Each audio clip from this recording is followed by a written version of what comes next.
Hi, I'm the worst half of the wayward travelers, and here I'm telling you why vans are better than boats.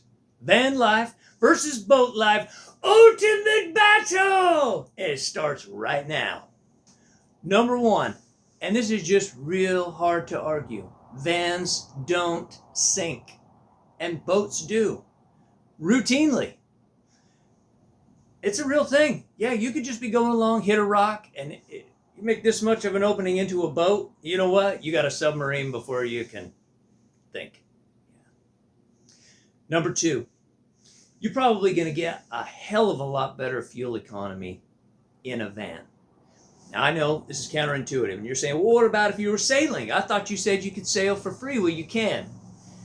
But you know, the wind's not always blowing in your direction, and especially if you're in some sort of an interior channel, something like that, you end up doing a lot more motoring than you think. Estimates are people motor 75% of the time, even sailboats. So just consider that, because your average sailboat's going to get, even a good sailboat, you're lucky if you get 5-6 miles per gallon. You'd have to have a pretty big van to get 5-6 miles per gallon. Number three, BLM Land.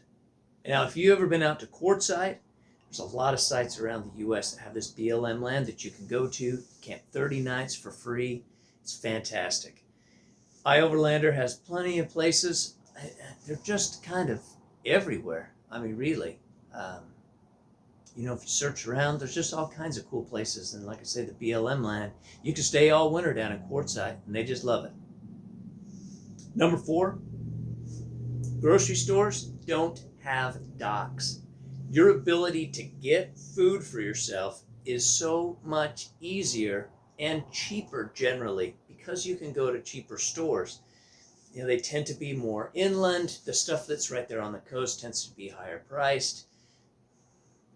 Getting groceries on a boat is a serious pain, and it's just an absolute luxury in a van. Hell, if you go to Walmart, you can stay the night. Number five, you can drive almost anywhere, right? You look at everywhere that you want to go, really on land. Even in a boat, you're going next to the land somewhere. Well, you can take your van and you can go anywhere there, and you can go anywhere inland. So the road system is so good throughout the world that, you know, it's not really much of a question why people have moved away from using boats as primary sources of moving themselves around. So there's just roads everywhere, and all roads lead to Rome, apparently. Number six, winter is an option. And I know you're going to say, you can stay winter on a boat. Yeah, in the Bahamas, maybe Key West. Anywhere else, that is just pure slogging misery. And a lot of places, just not an option because they won't let you freeze the boat in and it crack like an eggshell. So if you really want to winter and you say you're a ski enthusiast, there's no way to do it on a boat. But if that's what you do, put your crap on the van and head up to Aspen. You can figure it out. Those two guys in that movie did it. Yeah. Number seven. More friends have driveways than have docks. Just think about that. How many friends do you know that have a dock at their house that you can get to from an open body of water? Probably not very many. How many do you know that have driveways? All of them. Everybody has a driveway. Even if they have a dock, they have a damn driveway.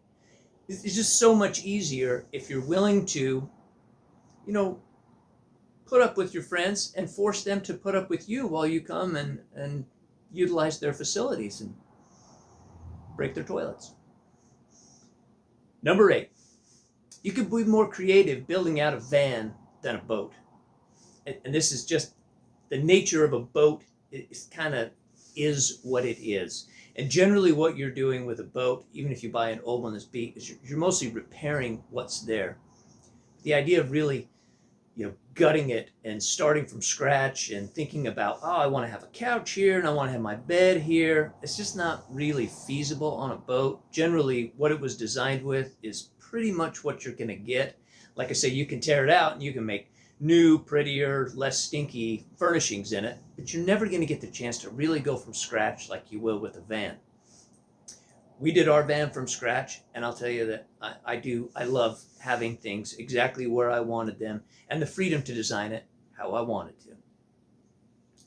Number 9, you're not going to drown from getting a flat tire. And you might in a boat if it happens in the wrong place. I mean, yeah, hopefully if you're out there, you've got a dinghy or you've got an emergency life raft or whatever else. But, people drown off boats just taking a piss in the dark.